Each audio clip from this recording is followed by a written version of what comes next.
I'm not quite sure whether it's the sector-wide in the EU, but at least what I've learned, it's on the northern part of Europe. Most of our countries and the associations have built some kind of digital product information databases.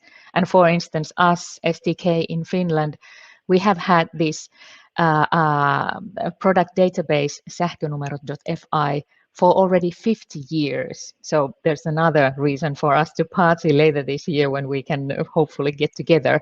Of course, the product database in the beginning was not in a digital format because we didn't have internet then.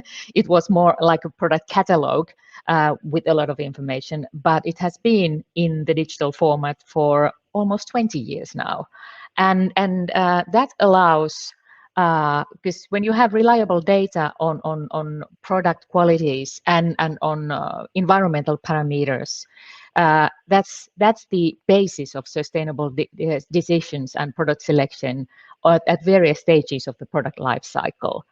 And this may not sound super fancy, but knowing that electrotechnical products are, cables, inverters, KNX, lighting, that usually remain at base in a bigger infrastructure or a building construction. So they are not easily reused as such. But now that we know what the components are, so at the end of the life cycle of, let's say, office building, you can reuse the components and safely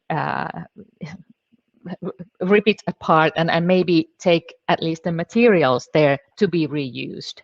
But if you didn't know what was there in the first place, you just couldn't do anything much. And I think that's efficiency thing, just like William said, and that's safety thing, considering the environment. And of course, it makes sense that you can have the valuable components and materials in the end to be used again.